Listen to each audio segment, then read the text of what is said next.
Hello, my name is Christine Owens, and welcome to the Basics of Poetry class. This is for those who may have found themselves teaching a poetry class and they're not quite sure what they want to do, or maybe they've heard of things like poetry tea time and they thought it would be a fun thing to do, but then realize once they get the class going that they might feel unconfident. So, this is designed to go along with the Tea with a Poet curriculum, which is a year one, semester one class, all based on poetry and hands on learning. But that doesn't mean that anybody can't use this to learn the basics of poetry.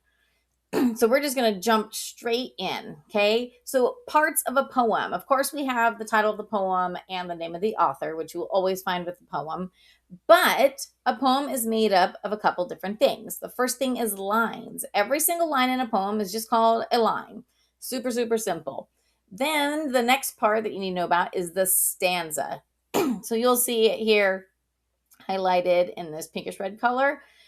Any grouping of lines put together is a stanza. So if you have a poem that is just a whole bunch of lines stacked on top of each other, then that is the stanza. It is a single stanza poem, even if it's 30 lines or 50 lines long.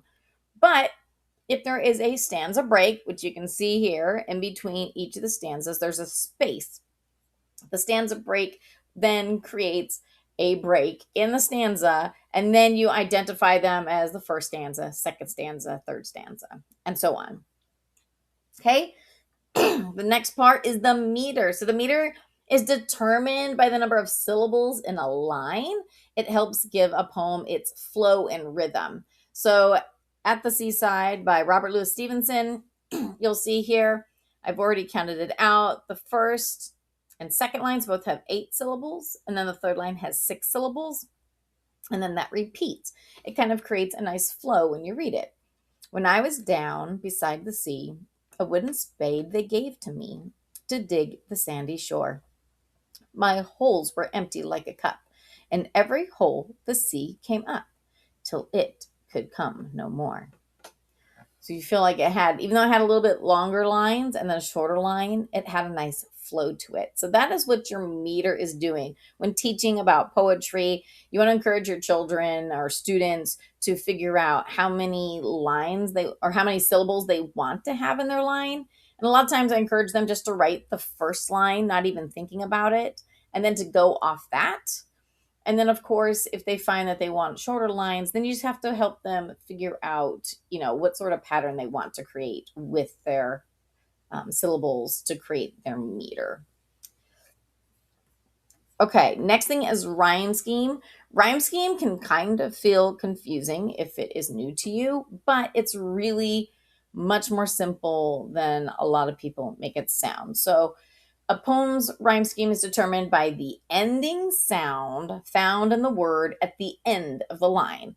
So in this poem, Bed at Summer, I have highlighted where the rhyming words are. So we've got night, light, way, day, sea, tree, feet, street, you, blue, pay, day. So within those rhyming words, when you're coming up with the rhyme scheme, what you do is you identify the rhymes with a letter. So, for instance, night and light, they rhyme, and they're the very first words in the poem that rhyme. So they get A, A. And then the next 2 lines, way and day, rhyme, and they get B, B. And then you just keep going forward. C, C, D, D, E, E, because none of these rhyme with any of the previous rhymes. But if you look at the very bottom, it says play and day, which rhymes with words in the first stanza of way and day.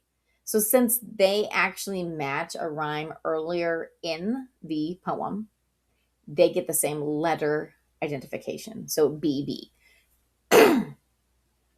Okay, so in a simpler form, this is considered an AABB rhyme scheme, because even though the letters or the rhyming sounds don't stay the same for every single stanza, each stanza still has the 2 rhyming words next to 2 other rhyming words. So that's an AABB. Okay, so here's another even simpler one.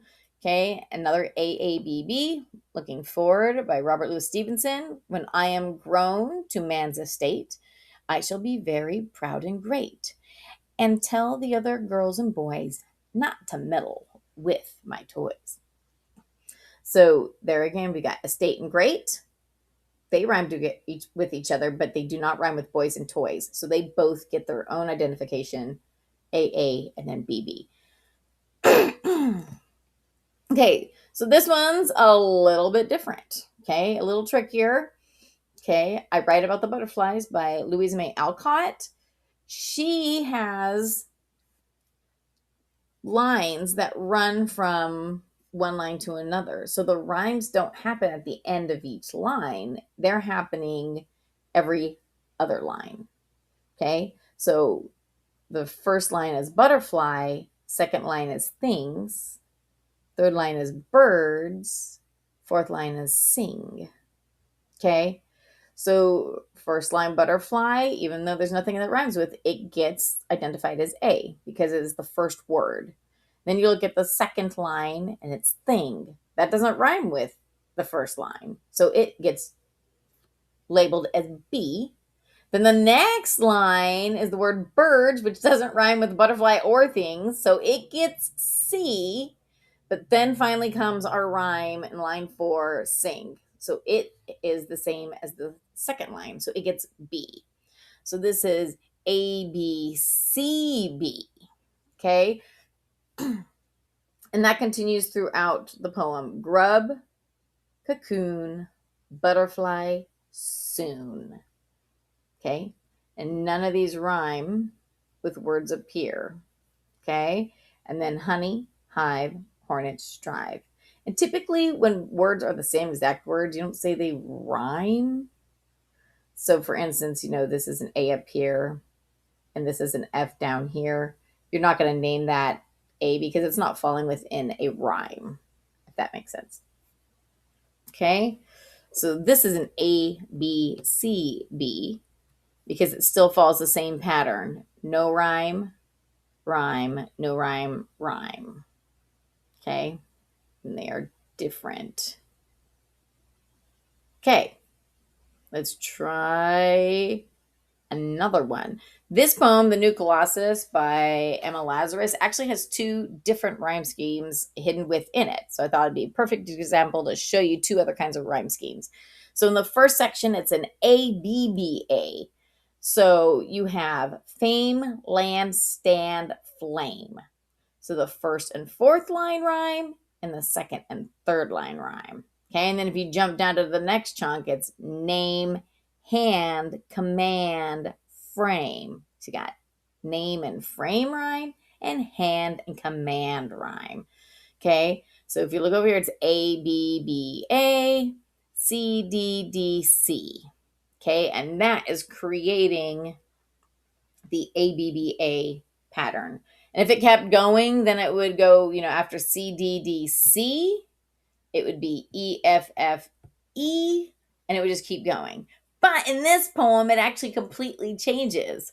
It goes to an A, B, A, B, which means every other line is rhyming with each other. So we've got she, poor, free, shore, me, door. So it actually switches to E, F, E, F, E, F. Okay, because we've got she, free, and me. Those all rhyme, so they all get the same letter. And then there's poor, shore, and door. So they all get the same letter. Okay?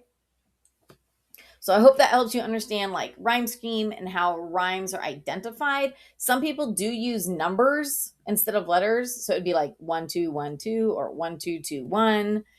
But especially when you're talking about line numbers, I find that the letters make it much less confusing, especially when teaching in a class, because then you're talking about line numbers and number rhymes.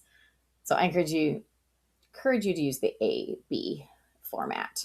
Okay, so now we're going to cross over to one other thing, because within that, the year 1, semester 1 of the Tea with a Poet curriculum it does dabble a little bit with slant rhyme. And this is something that you would do typically with, middle school or older kids that already understand traditional rhyme. But at that same time, if you have a child that's like really, really struggling, like hating poetry because rhyme is not coming naturally and they don't get it, then free verse is always an option. And then within free verse, you could put in slant rhyme and start getting the child comfortable with finding words that even sound slightly the same. And again, this is like if a child is starting to hate poetry because they don't understand normal rhyme. Because some kids, it comes really naturally, and others, it is a challenge. So with slant rhyme, what you're dealing with is words that don't end exactly the same, but they're similar. Okay. And Emily Dickinson is the queen of slant rhyme. She uses it all the time. So if you look at the highlighted words here, we've got feathers and words. So you kind of have RS sounds going on in both of them, but clearly words does not end with ERS. So feathers, words, those are similar. We've got soul and all. Again, they're ending just kind of like in that letter, that consonant sound. Soul, all. Okay, if you go to stanza 2, you've got herd, bird. Those ones are very similar, but technically like bird and herd, they are spelt differently, and those ones are like so close. They could probably be like go either way. And then you got storm and warm. So warm has an ARM sound, where storm has an OR, that or compared to arm. So those are slant rhymes. And then here at the end, she actually does throw in, she has a word that does not go with anything. She throws in land, but then the last three, sea, extremity, and me, those all rhyme. So this is a great one if you want to look up, and kind of read it, study it. Hope is the thing with feathers. It's a great one to look at and maybe even to bring up with your class, because it has in the lesson, this poem is used for the slant rhyme lesson. So you got all sorts of things. You've got words that are clearly slant rhymes, ones that could almost, depending on how you pronounce them, it could go either way, and then some rhyming at the very end. Okay, so slant rhyme again is words that sound similar to each other but don't necessarily rhyme perfectly. Okay, so the things that we learned about today is line, stanza, stanza break, meter, rhyme, rhyme scheme, and slant rhyme. So these are the terms that we covered in this little short class. This should help you be able to get started teaching any sort of beginning simple poetry class. So yeah, I hope this provides the things that you need and will get you started going wonderfully with teaching poetry. And I thank you for trying and going out there and being brave and teaching kids about poetry, because it is truly something that can open up their world, and some children really, really connect with it. And even those who are like back and forth on it, they will get so much from it, either whether it's critical thinking skills, increased vocabulary, and it is a wonderful thing to add to any child's education. So till next time.